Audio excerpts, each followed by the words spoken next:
ऐसा करना जग हसाई तुम्हारे लिए हो जाएगा और पूरे त्रिलोक में तुम्हारा क्या होगा, बहिष्कार हो सकता है, भगवान भी तुमसे नाराज हो सकते हैं, इसलिए तुम ये कार्य न करो।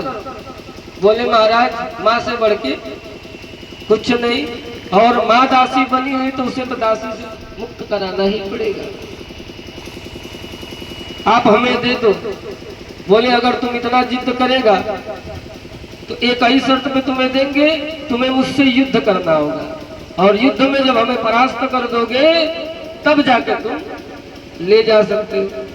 दोनों लोगों में युद्ध हुआ, गरुड़ महाराज जीते, और जब हाथ में अमृत कलश दे रहे हैं तो बोले मित्र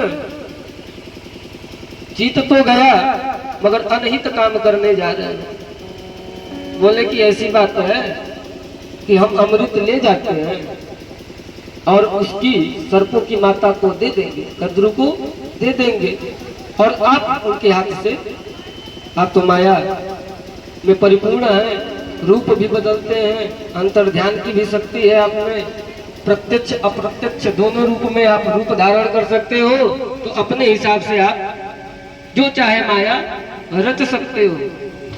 गरुड़ जी महाराज के बात से तुम्हारे दासता से मुक्त हुई, तैसे ही इंद्र महाराज सूक्ष्म रूप धारण करके वहां पधारे और अमृत कलश लेकर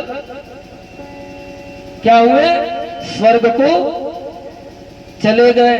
तो उस अमृत कलश को जब छीना तो उसमें से अमृत का कुछ बूंद कहाँ गिर गया, सरपत जानते हो, सरपत उस पे, और जब सरपत पे गिरा तो सारे सर्प चाटने लगे उसको, कोई अमर हो जाए, सबको भेज दिया जाओ पृथ्वी में सूखने से पहले उसको ग्रहण कर लो, तो कोई तो अमर हो जाओगे, और उस वंश में कोई भी जन्म लेगा, जो पी लेगा उस वंश में जो जन्म लेगा वो अमर हो जाएगा। मगर ऐसा हुआ नहीं, जैसे ही सरपत पे जीव को रगड़ा, जीव दो भाग हो गया। ऐसा हो गया, दो हिस्से में बढ़ गई। सर्प देखे फुफकार मारता है तो कई को जीव लगता है, दो मुंह ही लगते हैं। उसी तरह ये संसार हो गया है, दो मुंह। क्या हो गया है, दो मुंह हो गया है। सामने तुम्हारे कुछ बात करेगा, पीठ पीछे कुछ बात करेगा। तो ये संसार क्या है, दो मुंहे सर्प के समान हो गया है। सुखदेव जी महाराज देवताओं से कह रहे हैं कि हे देवता, हम तुम्हारे इस बात को जानते हैं। तब श्री सूत जी, तब श्री सुखदेव जी महाराज ने कहा, अरे देवताओं हम जानते हैं तुम अपना कहा है वही तो देवता है, स्वर ही क्या है, देवता है। लेकिन एक बात याद रखो, हम तुम्हें देने वाले नहीं। तुम जानते हो कि तुम हमसे क्या मांग रहे हो। अच्छा ये बताइए, कथा अमृत बड़ा है कि अमृत बड़ा है? शब्द में कौन बड़ा है, कथा अमृत या अमृत? क्यों बड़ा है? अब शब्दों में बोलोगे, बाबा बोले शब्दों में बड़ा है, तो शब्दों में बड़ा ही नहीं है, इसकी महिमा भी बड़ी है। क्या है, हम यहाँ धरती लोक पे आए हैं, सभी एक जैसे नहीं है, जैसे पांचों उंगलियां एक समान नहीं, वैसे हम भी हैं, है ना, है कि नहीं? और अपने कर्म के हिसाब से हम क्या करते हैं, सत्कर्म करते हैं ना। और जब हमारा सत्कर्म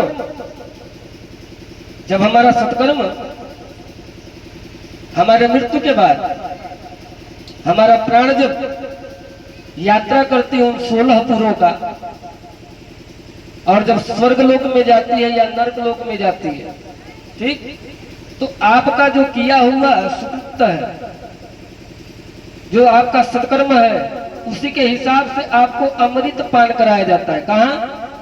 स्वर्ग में, ठीक, पापात्माओं को नहीं। किसको पिलाया जाता है? पुण्यात्माओं को। जो सत्कर्म करे उसे क्या मिलता है? अमृत। और जो सत्कर्म न करे उसे जीरो जीरो मिलता है ना। तो क्या हुआ, जो सत्कर्म करता है उसे है आपके सत्कर्म के हिसाब से आपको स्वर्ग में क्या मिला, अमृत पान कराई गई, पापात्माओं को नहीं मिला। ठीक, अब अमृत भेद करती है, क्या भेद करती है कि जब तक आपका सत्कर्म रहेगा, जब तक आपके सत्कर्म का प्रभाव रहेगा, स्वर्ग में आपको अमृत प्राप्त होगी। और जैसे ही सत्कर्म नष्ट होगा आपको पुनः कहाँ आना पड़ेगा, क्षीणे पुण्य कृत्य। जैसे ही आपका सुकृति नष्ट होगा आपको धरती पे पटक दिया जाएगा। जितना सत्कर्म करके यहाँ से जाओगे उसके हिसाब से आपको अमृत मिलेगा, पापात्माओं को नहीं मिलेगा। उनको तो बात ही छोड़ दो। अभक्तस्तच्च विज्ञाय न ददो स्वकथामृतम्। ये भक्तों का विषय है, अभक्तों का विषय नहीं। पहले हम नहीं कह रहे, ये भागवत कहती है अभक्तस्तच्च विज्ञाय न ददो स्वकथामृतम्। ये हम नहीं कह रहे, ये वेद व्यास जी महाराज कह रहे हैं। 5000 वर्ष पहले उन्होंने इस चीज को लिख दिया है। तो क्या है, अमृत क्या करती है, भेद, पहला। दूसरा, कथा अमृत भेद करती है,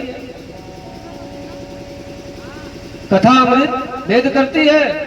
यहाँ जुआड़ी भी आ जाए, और ग्रीन वाले ग्रीन काला नीला सीसी पीने वाले भी आ जाओ, शराबी भी आ जाओ,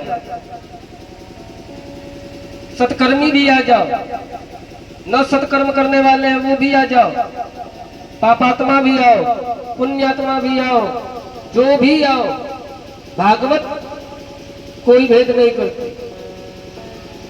भागवत क्या करती है, कोई भेद नहीं करती।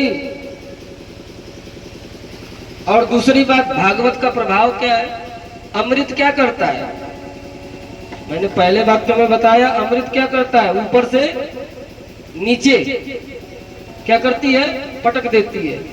कब, जब आपका सत्कर्म क्षीण होता है तब आपको कहाँ आना पड़ता है, मृत्यु लोक पर।